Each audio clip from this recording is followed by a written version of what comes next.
Jumlah kasus konfirmasi positif COVID-19 di Sumatera Utara mengalami lonjakan tertinggi sebanyak 241 kasus konfirmasi. KPAI mencatat kasus kekerasan seksual terhadap anak meningkat 50% di masa pandemi COVID-19. Jelang perayaan Idul Adha, seluruh panitia kurban di Kota Sibolga menjalani rapid test. Halo pemirsa, senang sekali kami dapat kembali hadir di hadapan Anda dalam program Wajah Sumut edisi Kamis 30 Juli 2020. Selain 3 berita utama tadi, kami juga telah menyiapkan informasi menarik lainnya selama 30 menit ke depan. Bersama saya, Dana Pangaribuan, inilah Wajah Sumut selengkapnya. Jumlah kasus konfirmasi positif COVID-19 di Sumatera Utara mengalami lonjakan tertinggi selama pandemi berlangsung, sebanyak 241 kasus konfirmasi. Persebaran virus kini tak hanya ditemukan di masyarakat, melainkan juga muncul klaster baru mulai dari keagamaan hingga perkantoran. Data tersebut dikonfirmasi tim Satgas COVID-19 Sumatera Utara per tanggal 29 Juli 2020. Jumlah kasus konfirmasi COVID-19 Sumatera Utara mengalami lonjakan tertinggi yang mencapai 241 kasus menjadi total 3.759 kasus konfirmasi, sedangkan suspek sebanyak 444 orang. Untuk penderita positif COVID-19 yang meninggal dunia berjumlah 186 orang dan yang dinyatakan sembuh mencapai 980 orang. Berdasarkan peta persebaran COVID-19, Medan masih menjadi wilayah epicentrum penyebaran COVID-19 di mana persebarannya tidak hanya ditemukan di masyarakat, melainkan juga muncul sejumlah klaster baru seperti klaster kesehatan, keagamaan, pendidikan hingga perkantoran. Tingginya angka kasus COVID-19 di Sumatera Utara dikarenakan masih rendahnya tingkat kesadaran masyarakat dalam mematuhi protokol kesehatan, serta gencarnya pemeriksaan rapid dan swab test yang dilakukan.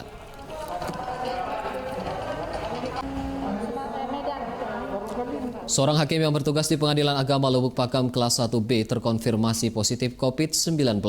Atas temuan tersebut, aktivitas sidang di Pengadilan Agama Lubuk Pakam ditutup sementara.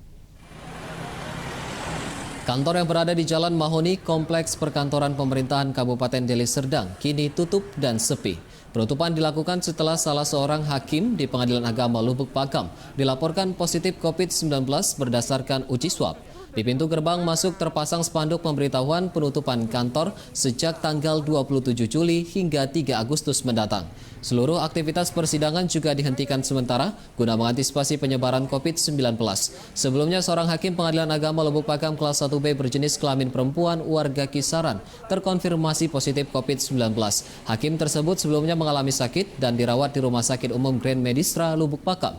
Pasien kemudian dirujuk ke Rumah Sakit Murni Teguh di Kota Medan dan dinyatakan positif COVID-19 melalui hasil uji swab. Sementara penyemprotan cairan disinfektan telah dilakukan oleh petugas Dinas Kesehatan Kabupaten Deli Serdang dan tim Satgas COVID-19.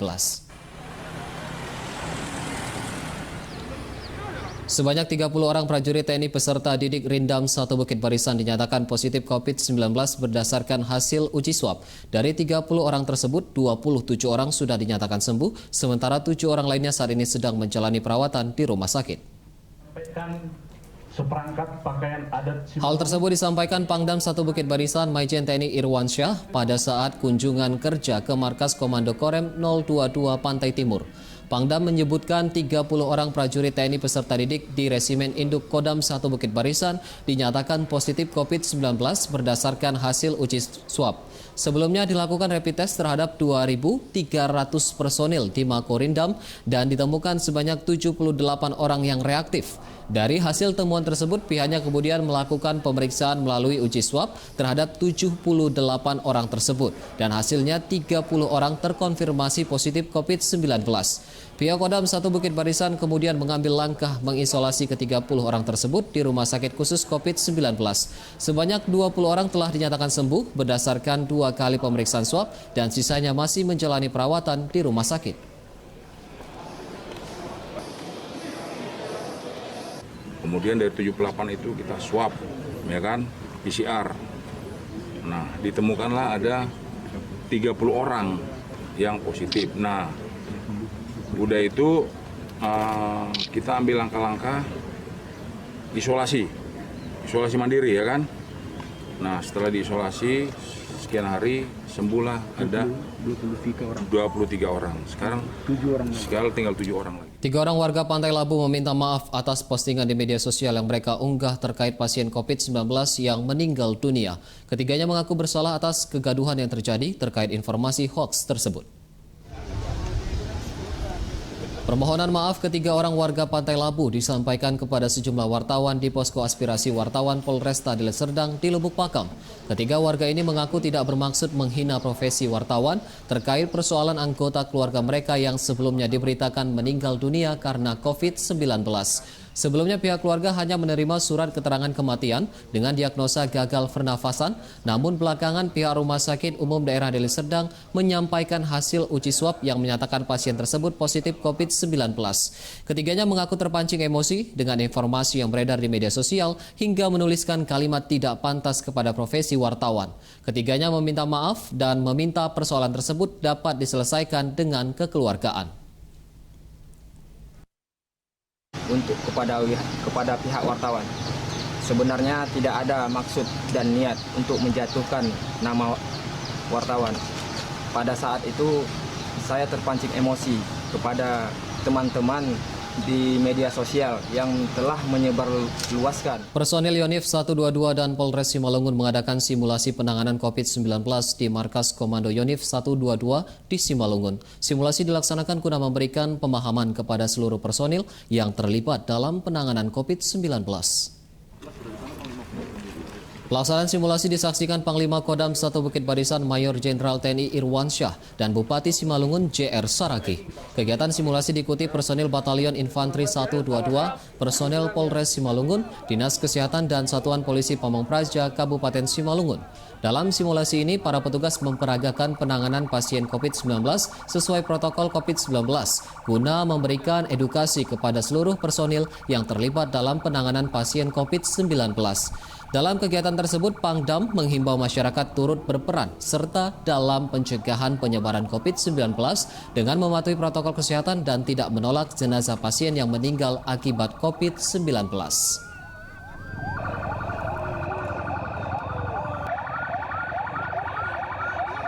Didemokan dengan jelas, divisualisasikan dengan jelas bagaimana pelaksanaan atau aktivitas yang dilakukan oleh tim gugus tugas dalam rangka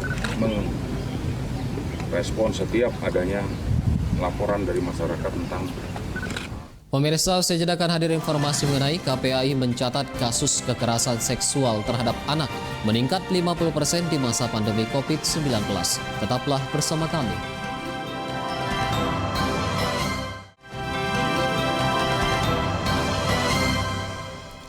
Anda masih bersama kami di Wajah Sumut. Puluhan massa melakukan aksi demo di lokasi proyek pengembangan pelabuhan penyeberangan Muara di Tapanuli Utara. Proyek pengembangan kawasan wisata strategis nasional Danau Toba senilai 37 miliar ini dituding ilegal dan syarat korupsi. Aksi demo berlangsung di lokasi proyek pada Rabu kemarin. Massa menuntut proyek yang dikerjakan segera dihentikan dan meminta pejabat pembuat komitmen ditangkap. Koordinator aksi Rapen Sinaga dalam orasinya mengatakan proyek yang bersumber dari Balai Pengelola Transportasi Darat Wilayah 2 Sumatera Utara Kementerian Perhubungan Republik Indonesia ini ilegal secara hukum. Pasalnya proyek yang dikerjakan oleh PT Umega Pratama Sumber tidak sah karena seharusnya dikerjakan oleh PT Putri Mahakam Lestari. Proyek senilai 37 miliar ini dilelang pada Februari 2020 lalu dan dimenangkan oleh PT Putri Mahakam Lestari dengan penawaran senilai 32 miliar dan telah diumumkan oleh panitia lelang. Namun pejabat pembuat komitmen tidak memberikan surat penunjukan penyedia barang jasa. Justru proyek tersebut dikerjakan oleh pihak lain dengan nilai pagu proyek senilai 37 miliar sehingga ada indikasi terjadinya korupsi. Persoalan ini telah digugat ke Pengadilan Tata Usaha Negara Medan dan pengadilan memutuskan PT Putri Mahakam sebagai pemenang. Ketika kita sudah menang, dinyatakan menang tender, ya, namun pejabat pembuat komitmen berdasarkan Perpres 19/2018 harusnya wajib mengeluarkan yang namanya surat penunjukan penyedia barang dan jasa atau SPPBJ, ya. Namun PPK, pejabat pembuat komitmen, dalam hal ini Chandra Winata, ya, tidak mengeluarkan, tidak menerbitkan SPPBJ dimaksud. Sementara itu, Polda Sumatera Utara kesulitan menghitung kerugian negara terkait kasus penyelewengan dana bantuan sosial bagi masyarakat terdampak COVID-19 yang terjadi di Sumatera Utara. Atas persoalan tersebut, tim penyidik Tipikor Ditreskrimsus Polda Sumut akan meminta bantuan dari Badan Pemeriksa Keuangan Provinsi Sumatera Utara.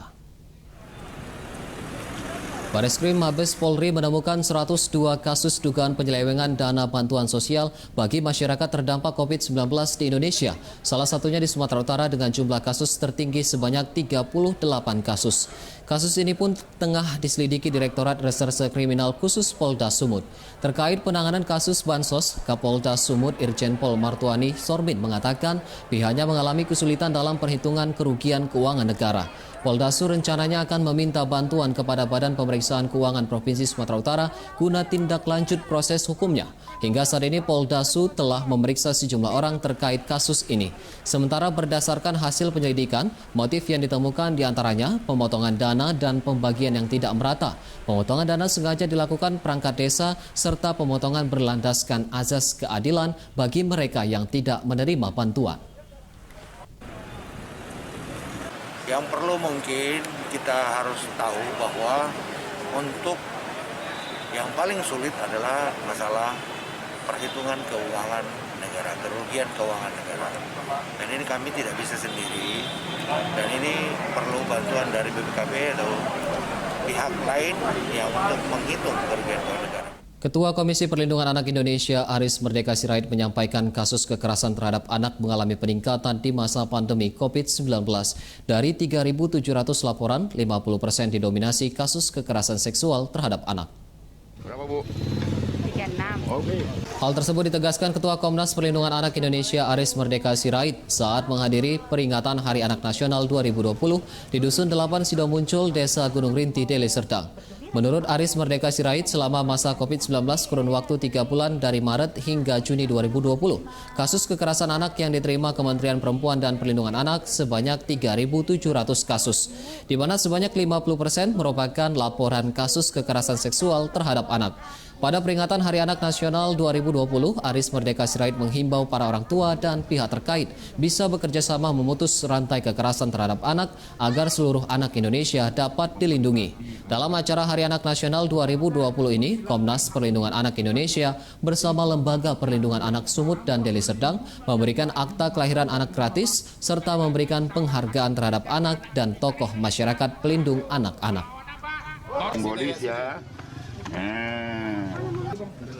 Di Indonesia di masa COVID-19 justru angka kekerasan terhadap anak meningkat. Data nasional saja dalam tempo 3 bulan, Maret sampai Juni, menurut catatan Kementerian Pemberdayaan Perempuan, itu sudah ada 3.700 yang terlaporkan, di mana 50% itu justru didominasi oleh kejahatan seksual. Kita ke berita selanjutnya. Puluhan tersangka kasus perjudian ditangkap personil Polres Asahan. Para tersangka ditangkap polisi dari 53 lokasi dalam kurun waktu Januari hingga Juli 2020. Penangkapan para tersangka judi disampaikan Kapolres Asahan AKBP Nugroho Dwi Karyanto dalam gelar perkara di Mapolres Asahan pada Rabu kemarin. Sebanyak 63 orang tersangka ditangkap pihak kepolisian karena terlibat sejumlah kasus perjudian. Dari para tersangka, polisi menyita barang bukti berupa buku catatan judi togel dan sejumlah uang tunai.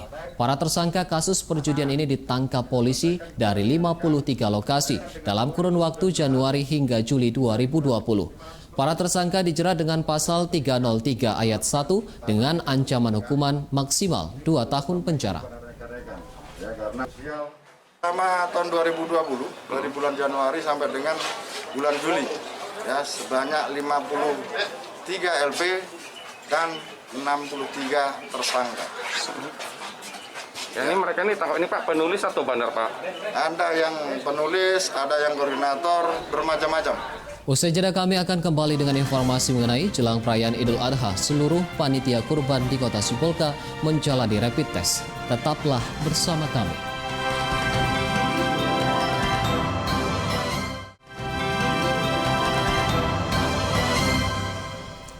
Kembali lagi di Wajah Sumut, Wakil Ketua Dewan Pimpinan Cabang PDIP Kota Medan Ade Dermawan mengundurkan diri sebagai pengurus DPC sekaligus keluar dari partai. Keputusan pengunduran diri dilakukan Ade karena dirinya mendukung Ahyar Nasution dalam kontestasi Pilwako Medan tahun 2020. Pengunduran diri tersebut disampaikan Ade Darmawan di kantor relawan pemenangan Ahyar di Jalan C. Batanghari, Kota Medan pada Rabu kemarin. Ade Darmawan mengaku alasan mundur dari partai berlambang banteng ini karena adanya perbedaan prinsip dan pandangan dengan garis kebijakan partai. Dalam beberapa kegiatan, Ade Darmawan pernah menyampaikan dukungannya terhadap Ahyar Nasution, kader PDIP yang menyeberang ke Partai Demokrat. Persoalan perbedaan dukungan ini diduga menjadi penyebab Ade Darmawan akhirnya memilih mengundurkan diri dari Partai Demokrasi Indonesia Perjuangan dan partai yang selama ini membesarkannya. Hari ini saya menyatakan mundur dari PDI Perjuangan. Bukan dikenakan segala hal, tetapi sudah tidak sesuai dengan hati nurani kami, maka saya menyatakan mundur secara resmi dari PDI Perjuangan, bukan sebagai pengurus tetapi sebagai... Menteri Agraria Tata Ruang Kepala BPN RI Sofyan Djalil melakukan kunjungan kerja di Sumatera Utara pada Rabu kemarin. Salah satu agendanya adalah mempercepat penyelesaian konflik tanah di daerah yang sudah berlangsung puluhan tahun. Konflik agraria di Sumatera Utara dalam beberapa tahun belakangan terus terjadi. Salah satu objek yang dipermasalahkan adalah lahan ex-HGU PTPN 2. Dari sekitar 5.800 hektar lahan ex-HGU PTPN 2, masih ada sekitar 3.100 hektar yang belum dilepaskan hingga memicu konflik di masyarakat yang merasa berhak atas lahan tersebut. Belum lama ini sejumlah petani melakukan aksi jalan kaki dari Medan menuju Jakarta meminta penyelesaian konflik lahan dengan pihak PTPN 2. Saat ini pihak kementerian, pemerintah provinsi, dan sejumlah pemangku kepentingan lainnya telah menyepakati skema penyelesaian konflik tersebut. Rencananya seluruh lahan ex-HGU akan diidentifikasi untuk selanjutnya dihapus dari daftar inventaris melalui Kementerian BUMN. Lahan tersebut rencananya akan diredistribusi kepada yang berhak dan dibayarkan sesuai dengan ketentuan yang berlaku. Selain menyelesaikan konflik agraria, kunjungan kerja Sofyan Djalil ke Medan juga dalam rangka pembebasan lahan seluas 300 hektar untuk pembangunan Sport Center di Islamic Center. Maksud kami untuk pembangunan Sport Center dan Islamic Center di kawasan Deli Serdang yang juga merupakan lahan ex-HGU PTPN 2. Sudah sekian lama tidak selesai, terutama yang pertama adalah menyelesaikan masalah tanah ex-HGU PTPN 2 yang dulu tidak diperpanjang, kemudian diserahkan kepada gubernur untuk wisata. Jadi karena itu ada 5.800 sekian. Kita beralih ke berita lain, harga cabai di sejumlah pasar tradisional di Kota Medan melonjak naik hingga 42% jelang Hari Raya Idul Adha. Kenaikan harga cabai sudah terjadi sejak 3 hari lalu. Seperti yang terjadi di pasar tradisional Johor, Jalan Karya Wisata, Kota Medan, harga cabai merah dan cabai rawit mengalami kenaikan hingga 42% dari harga sebelumnya Rp28.000 per kilogram, kini menjadi Rp40.000 per kilogram. Menurut pedagang, kenaikan tersebut sudah berlangsung sejak 3 hari yang lalu. Kenaikan harga juga terjadi pada kebutuhan sembako seperti telur, minyak goreng, dan beras. Harga telur mengalami kenaikan sebesar 60% dari harga sebelumnya Rp900 per butir, kini menjadi Rp1.500 per butir.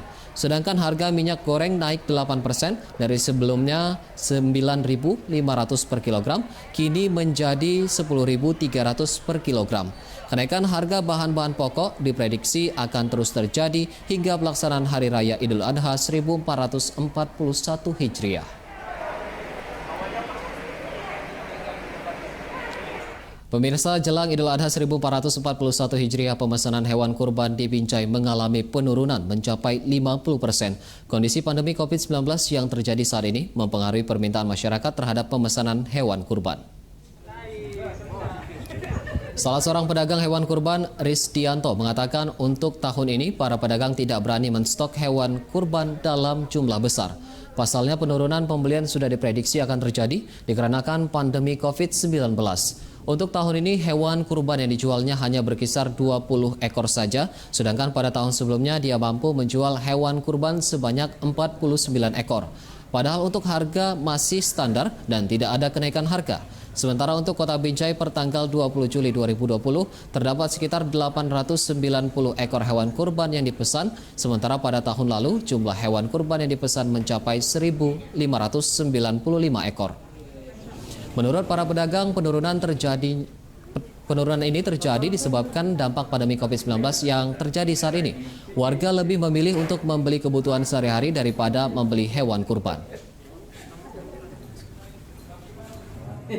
Biasanya kan jauh-jauh hari itu Pak, langganan udah pernah nelpon. Ini telepon pun Bang, kita jangan banyak-banyak, sedangnya lah. Kita 30 ini 3 ekor aja, jadi rata-rata gitu. Makanya nggak berani Pak. Nggak berani stok banyak ya Bang ya, karena COVID ini ya. Kalau harga gimana Bang? Ada perubahan harga? Di kampung sama. Petugas Dinas Pertanian dan Ketahanan Pangan Kabupaten Langkat melakukan inspeksi mendadak ke sejumlah peternakan dan pusat penjualan hewan kurban. Sidak dilakukan untuk memastikan kondisi kesehatan hewan kurban sekaligus sosialisasi penyembelihan hewan di tengah pandemi COVID-19. Sidak dilakukan di sejumlah peternakan sapi di Kabupaten Langkat seperti di kawasan Kecamatan Hinai. Di lokasi ini terdapat ratusan ekor sapi berbagai jenis yang telah dipesan warga untuk berkurban.